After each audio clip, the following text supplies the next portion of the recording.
водите ни се во фокусот на вниманието, а овде сме на местото каде што Лепенец се влева во реката Вардар и сега она што можеме да го зборуваме или ако зборуваме за делот кој што не е во фокус на внимание на господинот Угрински, но е во фокус на внимание на веројатно на секој од нас како жители на ова парче земја, дека нели ние на вистина не знаеме да се грижиме за тоа што значи водата и дека оваа река Вардар или Лепенец треба да бидат чисти или да не ги загадуваме барем дополнително, нели да останат такви какви што се во мигот. Споменав Атанас Угрински, ова утро е овде на лице место заедно со нас на само 100 метри, така тоа се наоѓа една нивна мирна станица, за тоа многу повеќе, но само да им честитам еве вака и официјално пред камери ви го честитам денешниот ден. Ако вчера е меѓународниот ден или светскиот ден на водите, денеска е светски ден на Светската метеоролошка организација, во чии рамки е и хидрологијата.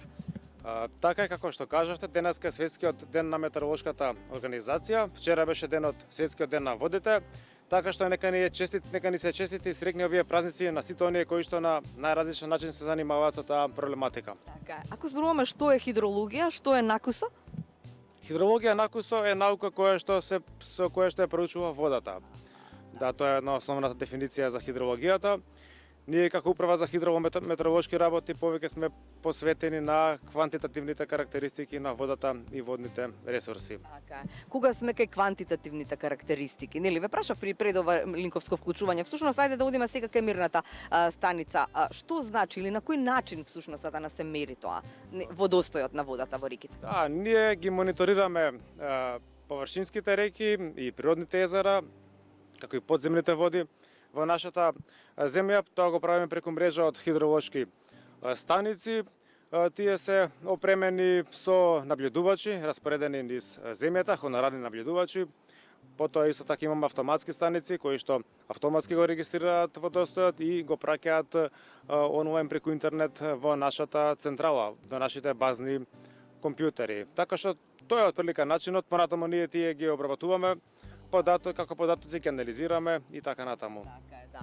Кога сме кај водостојот, да речеме на Вардар, какви се прогнозите и каков е водостојот во мигов?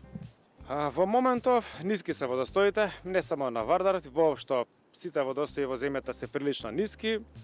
Кога станува збор за водостојот на реката Вардар, тука секогаш мора да се напомене дека тој е вештачки регулиран. Пред се со трите каскадни акумулации на реката Треска, Козјак, Света Петка и Матка, а исто и со вештачките акумулации и хидроцентрали во горниот дел од течението на реката Вардар, Вруток, Равен, кои што знаеме дека се поврзани и со Мавровското езеро. Така што ниски се водостоите и во наредниот период мислам дека ни се потребни повеќе врнежи како би се подобрило тоа. Кога сме кај водостоите, всушност кога сме кај вештачкиот начин или на регулирање, да речеме на водата, кога е Вардар во прашање, дали тоа не заштитува најмногу од поплави? Тоа е муабетот, така? Во прва линија. Па да, значи една од основните причини поради кои што се регулираат водотеците се заштита од поплави. Како што може да се види, реката Вардар низ целото централно, низ целото скоро градско подрачје на Скопје е регулирано. И тоа во голема мера ја намалува опасноста од негово излевање. Истото тоа го прават нели акумулациите, посебно акумулацијата Козјак, која што е една од главните намени е заштита од поплави на градот Скопје. Така што таа една од главните намени на регулациите се меѓу другото и заштита од поплави. Кога сме кај водостојот, мерите колку е длабока или колку има вода во Вардар, колку е тоа? Да, вршиме мерења, но тоа се менува, да. Ние го мериме како водостојот, така го мериме протекот во реката, ги мериме индиректно и брзината по одделни точки по ширината на коритото и тој се менува. Значи, подолжината на коритото се менува.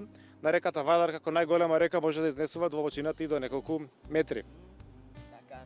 А ако зборуваме за другите делови, да речеме, од Македонија, ако зборуваме за тоа дека веројатно или можеби и постои, не знам во хидрологијата, дали постои место или држава во светот во која што водите се наместени, како да кажам, природно ги има секаде, и лево и десно, или и горе и доле и секаде.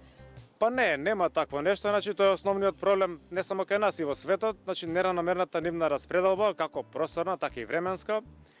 Во нашата земја, западниот дел е многу побогат со вода, таму имаме многу повеќе реки со поголеми количини на води, повеќе извори, најголемиот дел од изворите се на таа страна.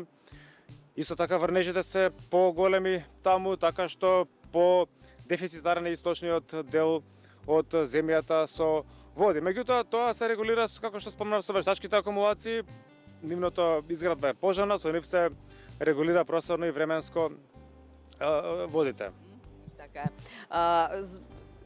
Споменавме за Вардар. Како стои водостојот на другите реки низ Македонија? Да, ниски се. Моментално се прилично ниски, подпросечни за месец март се.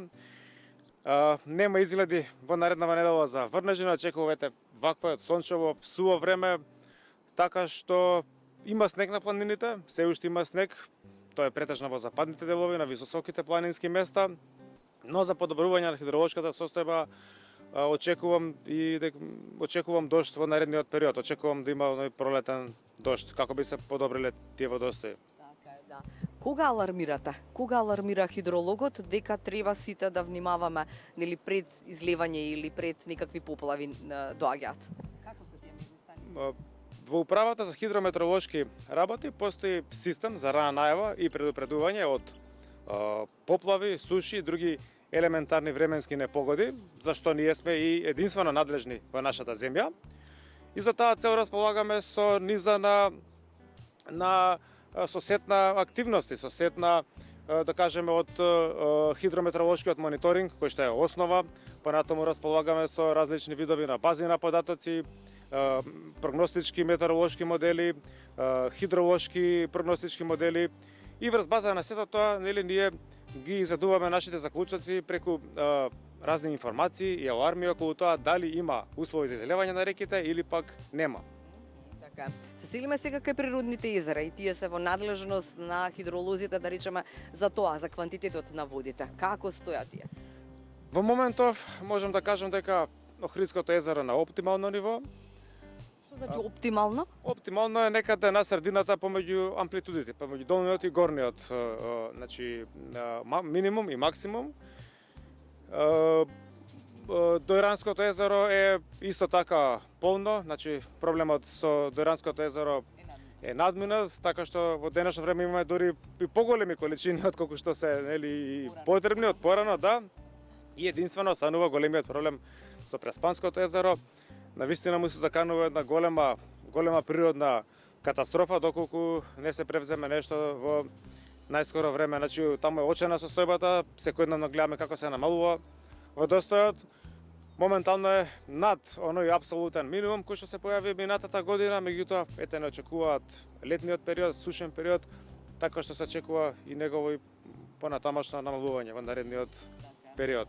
Пред ова линковско вклучување ме прашав зошто е така во Преспа, ми рековте има многу фактори. Може ли да ги наброиме?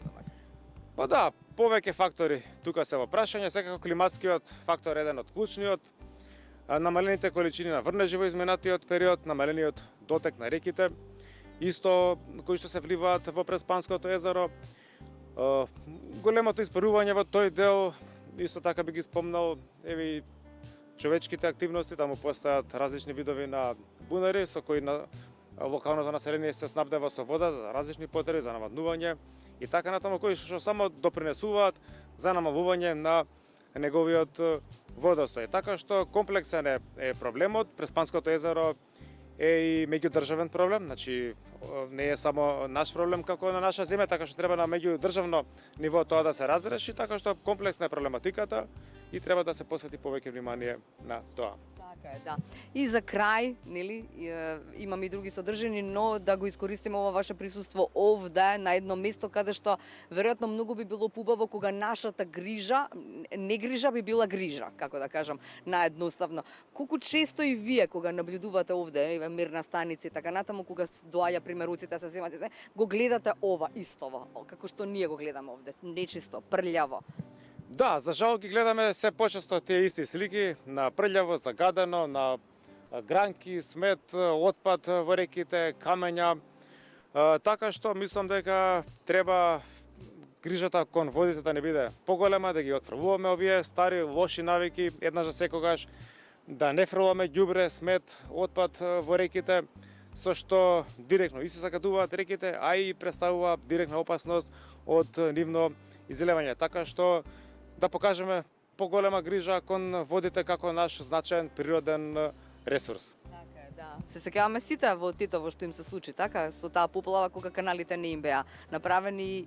Да, не само во Тетово, Тетово регионот е склон на такви нели работи, Шипковица, Тетово се случија, да не зборуваме за поплавата 2016 во Скопје катастрофалната, така што и со климатските промени во иднина треба и да ги очекуваме ваквите порани поплави и да ги дочекаме спремни. Со чисти, колку делумно чисти, барем од тоа какво што е водостојано. Чисти корита со исчистени каналски мрежи за одводнување и со поголема подигната свест кај населението, кај нашиот народ. Така е, да. И ова беше супер апел, ви благодарам. Атанас, уште еднаш честитки за денот. Ете, тоа беше нашиот придонос во одбележувањето на два значајни јубилеа и само да ве потсетам да внимаваме сите повеќе на водите. Ве молам, има места за фрлање на ѓубрето, не е тоа водата, не е тоа реката Вардар, ниту Лепенец. Толку од нас.